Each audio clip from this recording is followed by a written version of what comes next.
বিসমিল্লাহির রহমানির রহিম। মাননীয় সভাপতি, জাতিসংঘের সাধারণ পরিষদের সভাপতি নির্বাচিত হওয়ায় প্রথমেই আপনাকে আন্তরিক অভিনন্দন জানাচ্ছি। আমি আশ্বস্ত করছি যে আপনার এই দায়িত্ব পালনকালে বাংলাদেশ প্রতিনিধি দল আপনাকে পূর্ণাঙ্গ সহযোগিতা প্রদান করবে।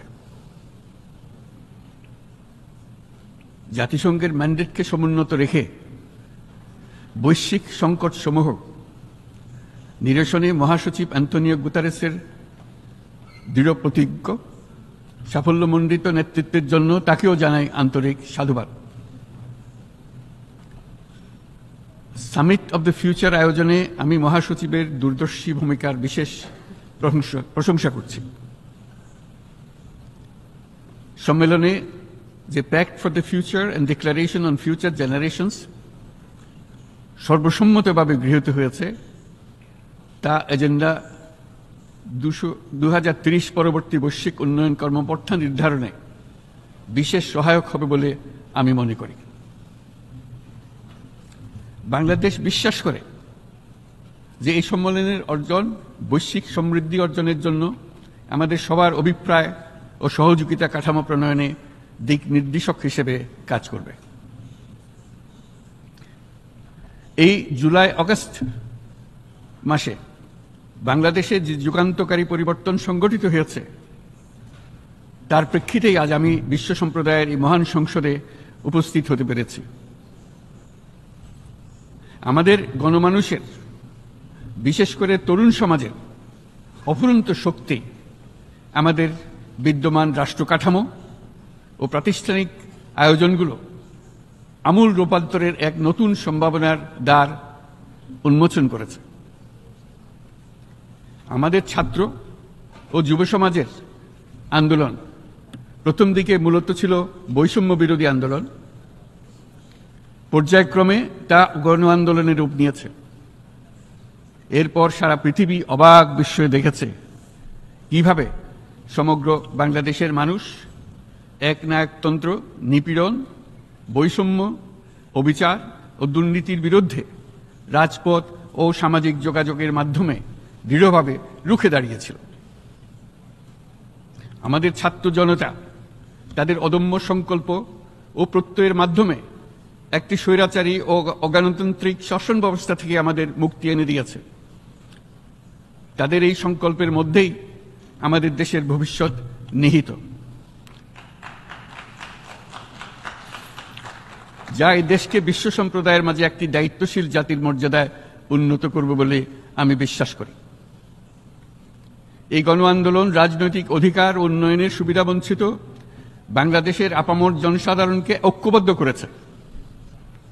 বাংলাদেশের মানুষ উন্নয়ন কর্মকাণ্ডকে অন্তর্ভুক্তিমূলক অংশীদারিত্ব রূপে দেখতে চেয়েছিল। আমাদের জনগণ একটা ন্যায্য, অন্তর্ভুক্তিমূলক ও কার্যকর গণতন্ত্রের জন্য লড়াই করেছে, যার জন্য আমাদের নতুন প্রজন্ম জীবন উৎসর্গ করেছে।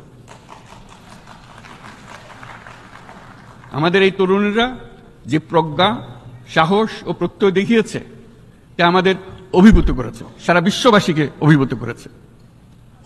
বন্দুকের গুলি উপেক্ষা করে বুক পেতে দাঁড়িয়ে গিয়েছিল আমাদের এই তরুণরা। অবৈধ রাষ্ট্র ক্ষমতার বিরুদ্ধে প্রবলভাবে সোচ্চার হয়েছিল আমাদের তরুণ তরুণীরা। স্কুল পড়ুয়া কিশোর কিশোরীরা তারা নিঃসঙ্গ চিত্তে উৎসর্গ করেছিল তাদের জীবন। শত শত মানুষ চিরতরে হারিয়েছে তাদের দৃষ্টিশক্তি। আমাদের মায়েরা, দিনমজুরিরা ও শহরের অগণিত মানুষ তাদের সন্তানদের কাঁধে কাঁধ মিলিয়ে নেমেছিল রাজপথে। তপ্ত রোদ, বৃষ্টি, মৃত্যু ভয়কে তোয়াক্কা না করে তারা সত্য ও ন্যায়সঙ্গত আকাঙ্ক্ষার বিরুদ্ধে দীর্ঘকালব্যাপী রাষ্ট্রযন্ত্রকে পরিচালনা করার অশুভ ষড়যন্ত্রকে পরাভূত করেছিল। জনগণের এই আন্দোলনে আমাদের জানা মতে প্রায় 800-এরও বেশি জীবন আমরা হারিয়েছি স্বৈরাচারী শক্তির হাতে। উদারনীতি, বহুত্ববাদ ও ধর্মনিরপেক্ষতার উপর মানুষের গভীর বিশ্বাস থেকেই বাংলাদেশ রাষ্ট্রের অভ্যুদয় হয়েছিল। 1971 সালে যে মূল্যবোধকে বুকে ধারণ করে আমাদের গণমানুষ যুদ্ধ করেছিল, সেই মূল্যবোধকে বহু বছর পরে আবার জেনারেশন জি, যে প্রজন্ম জি, নতুনভাবে আমাদেরকে দেখতে শিখিয়েছে। এরকমটি আমরা দেখেছিলাম 1952 সালের ভাষা আন্দোলনে, বাংলাকে মাতৃভাষা হিসেবে প্রতিষ্ঠার সময়। বাংলাদেশের এই অভ্যুত্থান আগামী দিনগুলোতে বিশ্বের বিভিন্ন প্রান্তে মানুষকে মুক্তি ও ন্যায় বিচারের পক্ষে দাঁড়াতে প্রেরণা যোগাবে। আমাদের মুক্তি ও গণতান্ত্রিক আকাঙ্ক্ষাকে বাস্তবে রূপ দিতে আমি তাই আজ বিশ্ব সম্প্রদায়কে আমাদের নতুন বাংলাদেশের সঙ্গে সম্পৃক্ত হবার উদাত্ত আহ্বান জানাচ্ছি। মাননীয় সভাপতি, যে রাষ্ট্র কাঠামো দুঃসহ হয়ে গেছে তার পুনর্গঠনের জন্য আমাদের তরুণরা, দেশের আপামর জনসাধারণ একমত হয়ে আমার এবং আমার উপদেষ্টা পরিষদের উপর আস্থা রেখে সরকার পরিচালনার এক মহান দায়িত্ব আমাদের উপর ন্যস্ত করেছে।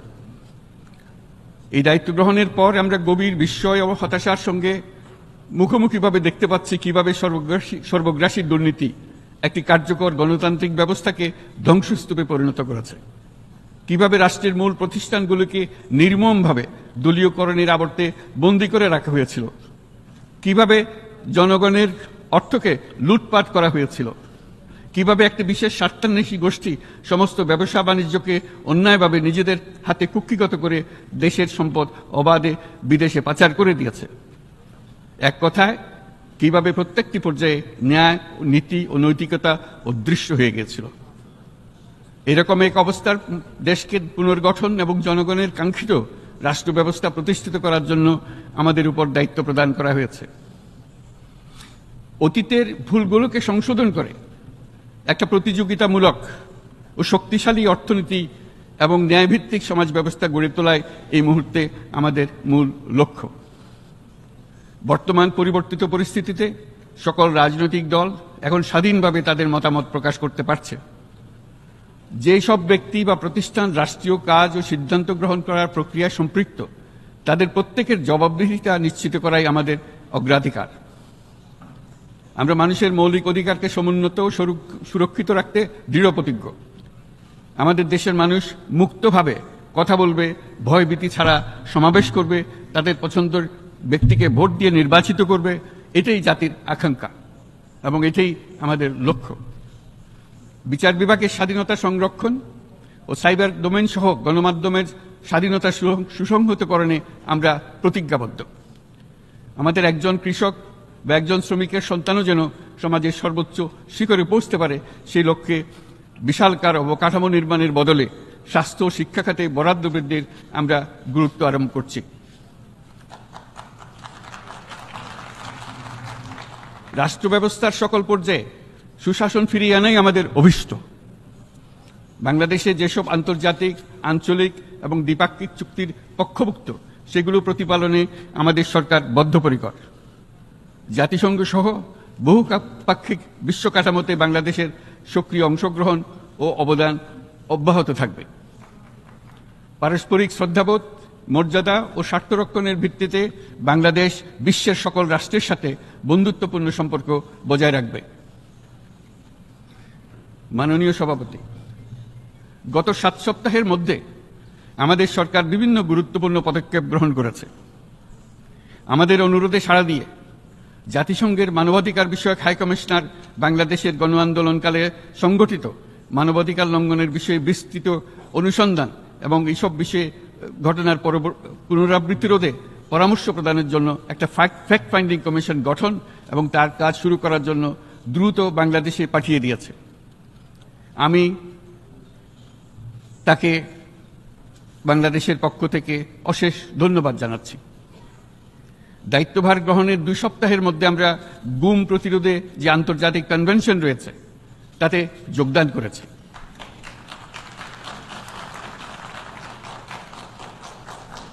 এর আশু বাস্তবায়নের জন্য প্রয়োজনীয় দেশীয় আইন ও বিধি প্রণয়নে আমরা এখন প্রক্রিয়া শুরু করেছি। বাংলাদেশে গত 1.5 দশকে যে সমস্ত গুমের অভিযোগ রয়েছে সেগুলো তদন্ত করার জন্য একটি তদন্ত কমিশন এই মুহূর্তে কর্মরত আছে। মানুষের আস্থা, আত্মবিশ্বাস ফিরিয়ে আনতে এবং নির্মম অতীত যেন আর ফিরে না আসে কোনোদিন, সেজন্য আমরা কিছু সুনির্দিষ্ট খাতে সংস্কারকে অগ্রাধিকার দিয়েছি। সেই লক্ষ্যে আমরা বিদ্যমান নির্বাচন ব্যবস্থা, সংবিধান, বিচার ব্যবস্থা, জনপ্রশাসন, আইন শৃঙ্খলা ব্যবস্থা সংস্কারের জন্য স্বাধীন কমিশন গঠন করেছি।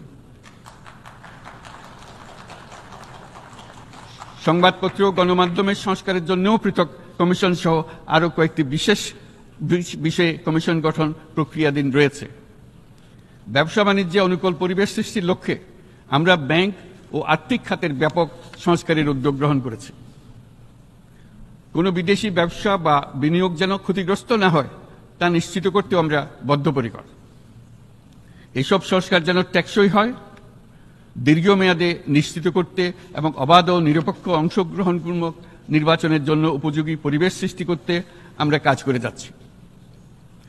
গণতন্ত্র, আইনের শাসন, সমতা, সমৃদ্ধি অর্জনের মাধ্যমে একটি ন্যায়ভিত্তিক সমাজ হিসেবে আত্মপ্রকাশের অভিপ্রায় বাস্তবায়নে আমি বাংলাদেশের প্রতি আন্তর্জাতিক সম্প্রদায়ের সমর্থন ও গভীরতর সম্পর্ক গঠন করার জন্য আহ্বান জানাচ্ছি।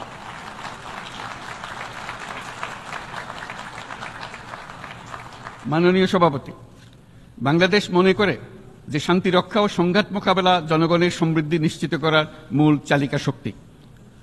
সাম্প্রতিক বিপ্লবকালে আমাদের ইতিহাসের সবচেয়ে কঠিনতম সময়ে জনগণের মুক্তির আকাঙ্ক্ষা পূরণে তাদের পাশে দৃঢ়ভাবে দাঁড়িয়ে আমাদের সাহসী সশস্ত্র বাহিনীসমূহ আরও একবার শান্তির প্রতি তাদের অঙ্গীকার প্রমাণ করেছে। এটা সম্ভব হয়েছে শান্তি রক্ষায় আমাদের অঙ্গীকারের কেন্দ্রবিন্দুতে মানবাধিকারকে স্থান দেওয়ার ফলে। জাতিসংঘের পিস বিল্ডিং কমিশনের সূচনা লগ্ন থেকেই শান্তি রক্ষার মতো শান্তি বিনির্মাণেও বাংলাদেশ সমান অঙ্গীকার ব্যক্ত করে এসছে।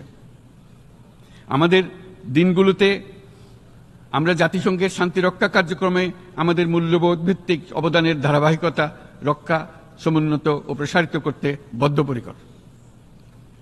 জাতিসংঘের শান্তি রক্ষা কার্যক্রমে অবদানকারী তৃতীয় বৃহত্তম রাষ্ট্র হিসেবে বাংলাদেশ এখন পর্যন্ত ৪৩টি দেশে ৬৩টি মিশনে শান্তিরক্ষী প্রেরণ করেছে।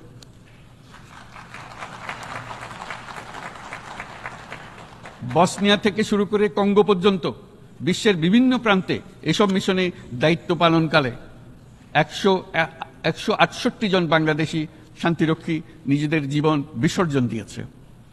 আমরা আশা করি যে কোনো অবস্থায় নানা প্রতিকূলতা সত্ত্বেও জাতিসংঘের ভবিষ্যৎ শান্তিরক্ষী কার্যক্রমগুলোতে বাংলাদেশের প্রতিরক্ষা বাহিনীর সদস্যরা একইভাবে অবদান রাখার সুযোগ পাবে। মাননীয় সভাপতি, আমাদের সকলের বাসস্থান এই পৃথিবী বৈশ্বিক অগ্রাধিকারগুলোকে সঠিকভাবে নির্ণয় করতে আগ্রহী।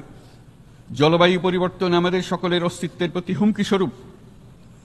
এই গ্রীষ্মে সর্বকালের রেকর্ড ভঙ্গকারী তাপদাহ আমাদের জলবায়ুজনিত পরিবর্তনের কথা স্পষ্টভাবে স্মরণ করিয়ে দিয়েছে।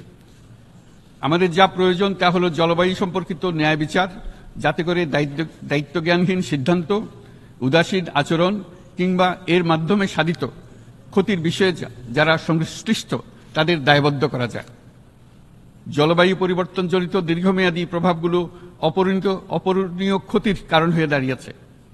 আমরা জীব বৈচিত্র্য হারিয়ে ফেলছি, প্যাথোজেনের পরিবর্তনের ফলে নতুন রোগ বাড়ছে, কৃষিক্ষেত্রে চাপ বাড়ছে ক্রমাগতভাবে, পানি সম্পদ ঝুঁকিতে ফেলছে আমাদের বাসযোগ্যতাকে, সমুদ্র পৃষ্ঠের উচ্চতা বৃদ্ধি এবং লবণাক্ততা আমাদের ক্ষতি করছে প্রতিনিয়ত।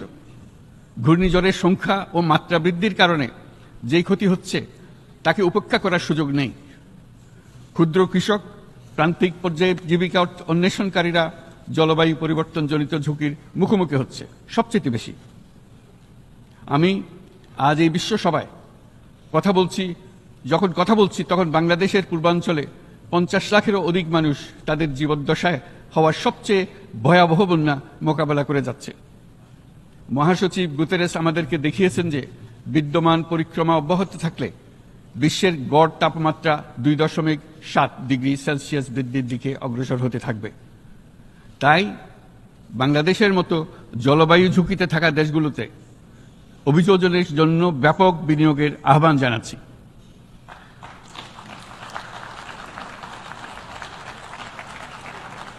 এছাড়াও উদ্ভাবনী শক্তির প্রয়োগ, অতিরিক্ত অর্থায়নের মাধ্যমে লস অ্যান্ড ড্যামেজ ফান্ডকে কার্যকর করা আমাদের জন্য অত্যন্ত গুরুত্বপূর্ণ।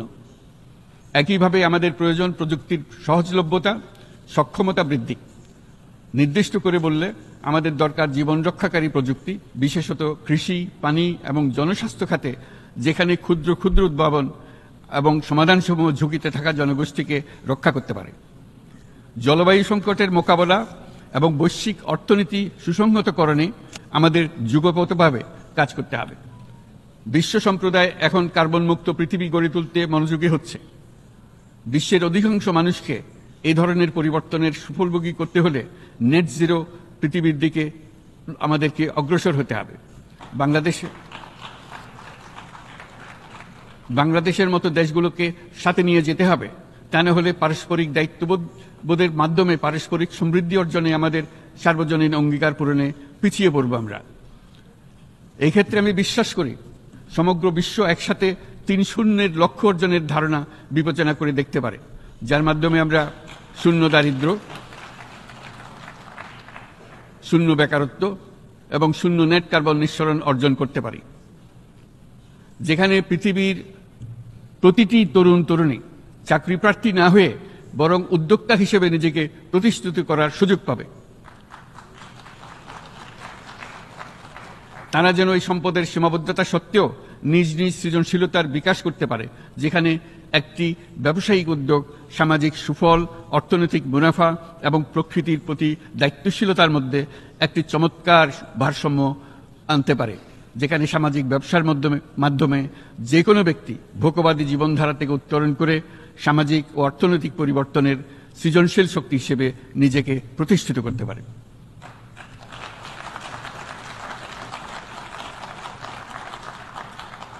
এই সময়ে তাই প্রয়োজন উন্নত উন্নয়নশীল সকল দেশসমূহ এবং বিভিন্ন অংশীদারদের মধ্যে নতুন দৃষ্টিভঙ্গি, নতুন মূল্যবোধ এবং নতুন একতা। সামগ্রিকভাবে এই লক্ষ্য অর্জনে জাতিসংঘ ব্যবস্থা, জাতীয় আঞ্চলিক পর্যায়ে সরকারসমূহ, সকল ব্যবসা প্রতিষ্ঠান, বেসরকারি অংশীজন এবং দাতব্য সংস্থাগুলোকে একসঙ্গে কাজ করতে হবে। আমাদের অর্থনৈতিক কাঠামোতে সামাজিক ব্যবসাকে স্থান দিলেই নিচের অর্ধেকাংশ মানুষের জীবনে তা বিরাট পরিবর্তন আনতে পারে।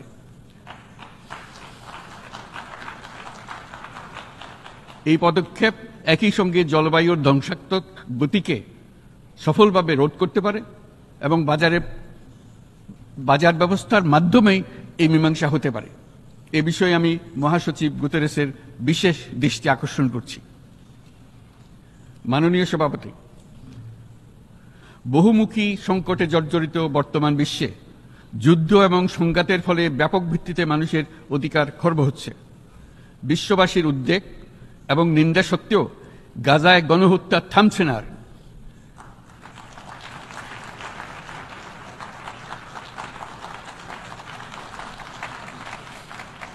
ফিলিস্তিনের মতো বিদ্যমান বাস্তবতা কেবল আরব কিংবা মুসলমানদের জন্যই উদ্বেগজনক নয়, বরং তা সমগ্র মানব জাতির জন্যই উদ্বেগের বিষয়।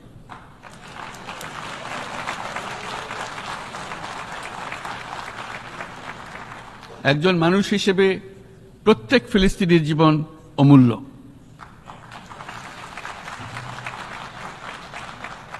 ফিলিস্তিনের জনগণের বিরুদ্ধে যে মানবতা বিরোধী অপরাধ হচ্ছে তার জন্য সংশ্লিষ্ট সকলকে দায়বদ্ধ করতে হবে।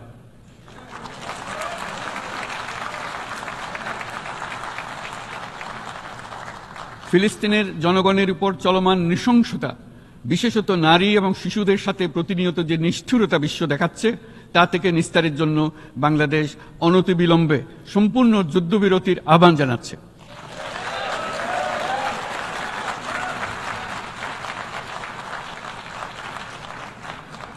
দ্বিরাষ্ট্রভিত্তিক সমাধানেই মধ্যপ্রাচ্যে টেকসই শান্তি আনতে পারবে। তাই জাতিসংঘ সহ আন্তর্জাতিক সম্প্রদায়ের সকলকে এর বাস্তবায়নের জন্য এখনই উদ্যোগ নিতে আহ্বান জানাচ্ছি।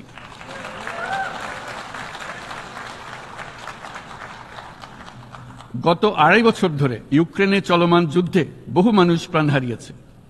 এই যুদ্ধের প্রভাব সর্বব্যাপী, এমনকি বাংলাদেশের অর্থনীতিতেও এর নেতিবাচক প্রভাব আমরা অনুভব করছি। আমরা তাই উভয় পক্ষকে সংলাপে বসে বিরোধ নিরসনের মাধ্যমে যুদ্ধের অবসান ঘটানোর আহ্বান জানাচ্ছি। মাননীয় সভাপতি, বাংলাদেশ গত 7 বছর যাবৎ মায়ানমার হতে আগত 12 লাখেরও বেশি রোহিঙ্গাদের মানবিক কারণে আশ্রয় দিয়ে আসছে। এর ফলে আমরা বিরাট সামাজিক, অর্থনৈতিক, পরিবেশগত ক্ষতির সম্মুখীন হচ্ছি। মায়ানমারের অভ্যন্তরীণ সমস্যা থেকে সৃষ্ট এই সংকট বাংলাদেশ ও আমাদের অঞ্চলের জন্য প্রথাগত ও অপ্রথাগত উভয় ধরনের নিরাপত্তা ঝুঁকির কারণ হয়ে দাঁড়িয়েছে। মায়ানমার থেকে বাংলাদেশে বলপূর্বক বাস্তুচ্যুত রোহিঙ্গাদের সহায়তা করতে আমরা অঙ্গীকারবদ্ধ। আমরা রোহিঙ্গাদের জন্য মানবিক সহায়তা কার্যক্রম চালু রাখা এবং তাদের টেকসই প্রত্যাবর্তন নিশ্চিত করার উদ্দেশ্যে আন্তর্জাতিক সম্প্রদায়ের পর্যাপ্ত সহায়তা অব্যাহত রাখার আহ্বান জানাচ্ছি। রোহিঙ্গাদের সাথে সংগঠিত হওয়া ব্যাপক ভিত্তিক মানবাধিকার লঙ্ঘনের জন্য আন্তর্জাতিক বিচার আদালত এবং আন্তর্জাতিক অপরাধ আদালতে চলমান বিচার প্রক্রিয়ার মাধ্যমে ন্যায় বিচার নিশ্চিত করাও সমানভাবে গুরুত্বপূর্ণ। রোহিঙ্গারা যাতে নিজ দেশে স্বাধীন এবং মর্যাদাপূর্ণ জীবনযাপন করতে পারে সেই লক্ষ্যে অনুকূল পরিবেশ তৈরিতে জাতিসংঘ অন্যান্য আন্তর্জাতিক প্রতিষ্ঠানের ধারাবাহিক প্রচেষ্টার প্রশংসা দাবিদার। এই লক্ষ্যে রোহিঙ্গারা যাতে পর্যাপ্ত নিরাপত্তা ও অধিকার নিশ্চিত করে তাদের নিজ ভূমি রাখাইনে ফিরে যেতে পারে তার পথ সুগম করা অত্যন্ত দরকার। মায়ানমারের প্রতিনিয়ত পরিবর্তনশীল অবস্থা বিবেচনায় রেখে বাংলাদেশ আন্তর্জাতিক সম্প্রদায়ের সাথে একযোগে রোহিঙ্গাদের নিজ দেশে মর্যাদাপূর্ণ টেকসই প্রত্যাবর্তনের জন্য পরিবেশ সৃষ্টিতে কাজ করতে প্রস্তুত। মাননীয় সভাপতি, রাজনৈতিক মুক্তি এবং সামাজিক অর্থনৈতিক জাগরণ ব্যতীত শান্তি ও নিরাপত্তা নিশ্চিতে সাফল্য অর্জন করা সম্ভব নয়।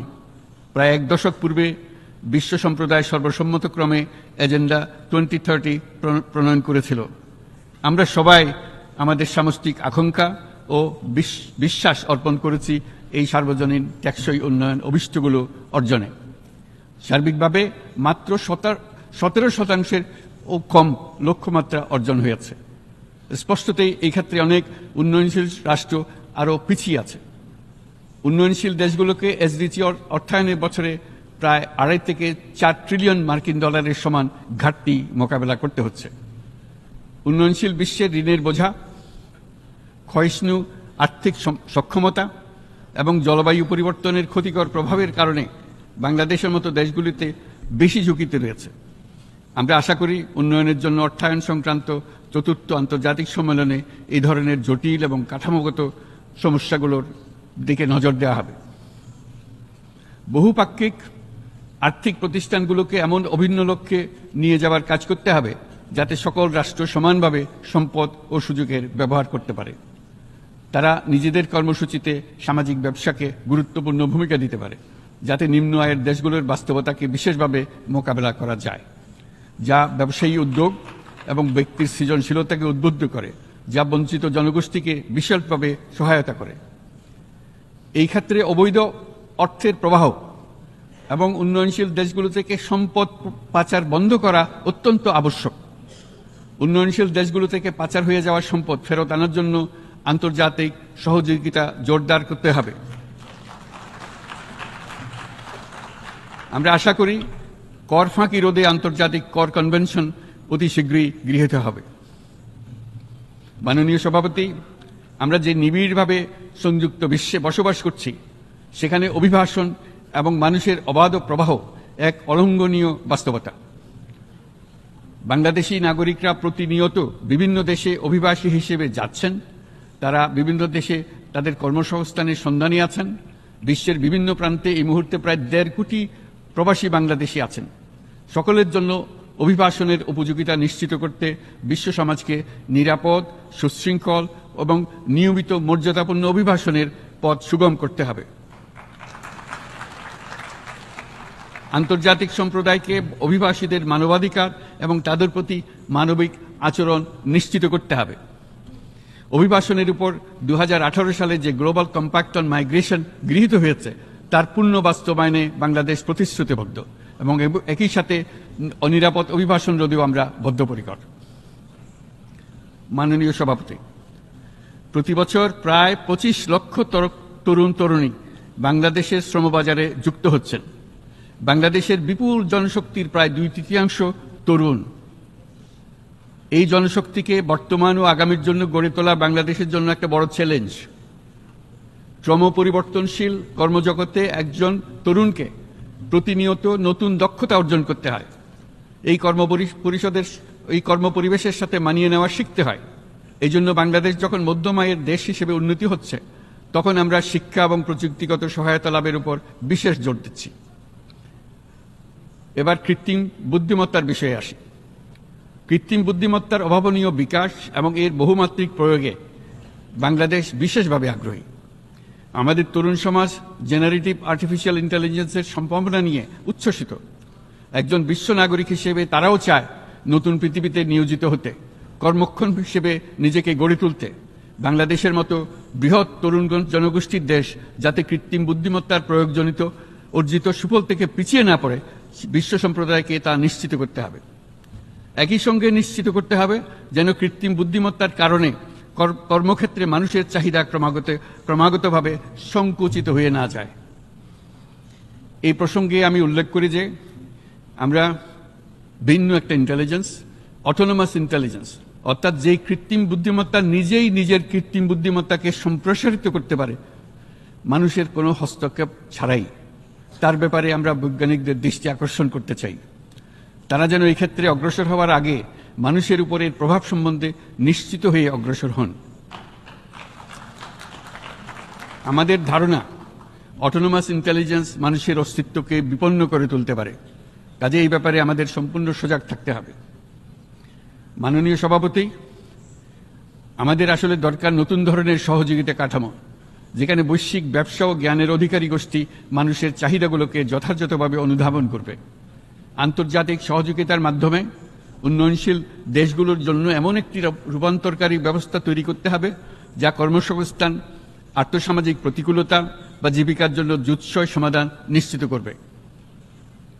মাননীয় সভাপতি, আমাদের প্রচেষ্টা, সক্ষমতা এবং সম্পদ একত্রীকরণের মাধ্যমে সকলের সামর্থ্য, উদ্ভাবনী শক্তি এবং সমৃদ্ধিকে কাজে লাগাতে হবে। আর্থসামাজিক উন্নয়ন এবং জলবায়ু সহনশীলতা নিয়ে আমরা প্রতিনিয়ত যে প্রতিকূলতার সম্মুখীন হচ্ছি, সম্মিলিত উদ্যোগের মাধ্যমে তার মোকাবেলা করতে হবে। বৈশ্বিক দক্ষিণের দেশগুলোকে অনন্য অর্থনৈতিক এবং সামাজিক প্রেক্ষাপটে দক্ষিণ দক্ষিণ এবং ত্রিভুজীয় সহযোগিতা এই ক্ষেত্রে বিশেষভাবে সহায়ক হতে পারে বলে আমি মনে করি। বৈশ্বিক দক্ষিণের আওয়াজকে বিশ্বব্যাপী জোরালোভাবে তুলে ধরার জন্য প্রয়োজন সম্মিলিত উদ্যোগ। সেজন্য বৈশ্বিক এজেন্ডা প্রণয়ন ও বাস্তবায়ন নিশ্চিত করতে বৈশ্বিক দক্ষিণের দেশগুলোর মতামতকে যথাযথ গুরুত্বের সাথে বিবেচনা করতে হবে। জনাব সভাপতি, কোভিড অতিমারির অভিজ্ঞতায় আমরা দেখেছি জনস্বাস্থ্যে ব্যাপক বিনিয়োগ কতটা গুরুত্বপূর্ণ হতে পারে। বিশ্ব স্বাস্থ্য সংস্থায় বৈশ্বিক অতিমারি চুক্তির চলমান আলোচনায় বাংলাদেশ নেতৃত্ব প্রদান করে চলেছে। আমরা চাই কার্যকর আন্তর্জাতিক সহযোগিতা, জনস্বাস্থ্য ব্যবস্থায় অর্থায়ন, প্রযুক্তি হস্তান্তর, গবেষণা ও উন্নয়ন, ভ্যাকসিন থেরাপিউটিক্সের উৎপাদন বহুমুখীকরণ এবং সকল ভ্যাকসিনকে মেধাস্বত্ব অধিকার মুক্ত ঘোষণা করার ব্যাপারে ঐক্যমত্য গঠন। অসংক্রামক রোগসমূহের বিরুদ্ধে লড়াইয়ে এই বিষয়গুলি অত্যন্ত গুরুত্বপূর্ণ। জনাব সভাপতি, এবছর আমরা জাতিসংঘের সাথে বাংলাদেশের অংশীদারিত্বের সুবর্ণ জয়ন্তী উদযাপন করছি। গত 50 বছর ছিল আমাদের জন্য একটা পারস্পরিক শিক্ষণীয় সম্মিলিত যাত্রা। সীমিত উপায়ে বাংলাদেশ বৈশ্বিক শান্তি ও নিরাপত্তা, ন্যায়, সমতা, মানবাধিকার প্রতিষ্ঠায় ধারাবাহিকভাবে অবদান রেখে আসছে। আমাদের সমন্বিত প্রয়াসের পেছনে আছে সত্যিকার অর্থে একটি নিয়মভিত্তিক বৈশ্বিক ব্যবস্থা গড়ে তোলা। এই প্রসঙ্গে উদাহরণ হিসেবে আমি স্মরণ করছি 1999 সালে জাতিসংঘ সাধারণ পরিষদে ক্ষুদ্র ঋণের উপর গৃহীত রেজুলেশনের কথা। সেই সময় জাতিসংঘ 2005 সালকে ইয়ার অফ মাইক্রোক্রেডিট ঘোষণা করেছিল, যার ফলে ক্ষুদ্র ঋণ বিশ্বব্যাপী সম্প্রসারিত হবার সুযোগ পেয়েছিল। একই সময়ে বাংলাদেশের উদ্যোগে গঠিত হয়েছিল ফ্রেন্ডস অব মাইক্রোক্রেডিট। 2001 সাল থেকে সাধারণ পরিষদে কালচার অফ পিস সংক্রান্ত বাৎসরিক যে রেজলিউশন গৃহীত হয়ে আসছে, বা নিরাপত্তা পরিষদে নারী, শান্তি ও নিরাপত্তা সংক্রান্ত যে 1325 নম্বর রেজলিউশন গৃহীত হয়েছিল, তা বাংলাদেশের বিশ্বজনীন উদ্যোগগুলোর প্রতিফলন এবং অবদান। মাননীয় সভাপতি, আজ এই মহান বিশ্বসভায় বিশ্ব নেতৃবৃন্দের উপস্থিতিতে প্রতিধ্বনিত হচ্ছে শান্তি, নিরাপত্তা, ন্যায় বিচার প্রতিষ্ঠা এবং সম্পদের সুষম বন্টনের মাধ্যমে সকলের অন্তর্ভুক্তি নিশ্চিত করার আহ্বান। সদস্য রাষ্ট্র হিসেবে আমাদের প্রত্যেককে আজ গভীরভাবে অনুধাবন করতে হবে কিভাবে আমরা নারী, পুরুষ সকলের জন্য ও আগামীর দিনগুলোতে উদ্যোক্তা হবার সমান সুযোগ সৃষ্টি এবং তাদের ক্ষমতায়ন নিশ্চিত করতে পারি। সকল বৈশ্বিক সমস্যার সমাধানের জন্য আমাদের সবার হাতে যথেষ্ট সক্ষমতা, সম্পদ এবং উপায় রয়েছে। আসুন আমরা জাতীয় বা আন্তর্জাতিক যেসব প্রতিশ্রুতি দিয়েছি তা বাস্তবায়ন করি এবং অর্থনৈতিক ক্ষেত্রে সামাজিক ব্যবসার ধারণা প্রতিষ্ঠিত করে সকল প্রকার বৈষম্য ও অসমতার অবসানে ঐক্যবদ্ধভাবে আমরা কাজ করি। বাংলাদেশের তরুণরা প্রমাণ করেছে যে মানুষের স্বাধীনতা, মর্যাদা ও অধিকার সমুন্নত রাখার অভিপ্রায় কোনো উচ্চাভিলাষ নয়, বরং এটা সকলের নিশ্চিত প্রাপ্য। আজ এই মহান সমাবেশে আপনাদের উপস্থিতিতে শান্তি, সমৃদ্ধি ও ন্যায় বিচার নিশ্চিত করতে আন্তর্জাতিক, আঞ্চলিক এবং জাতীয় পর্যায়ে বাংলাদেশে তার ভূমিকাকে ক্রমাগতভাবে জোরদার করার নিশ্চয়তা দিচ্ছে। আজ আপনাদের সবাইকে শুভেচ্ছা জানাচ্ছি, ধন্যবাদ জানাচ্ছি।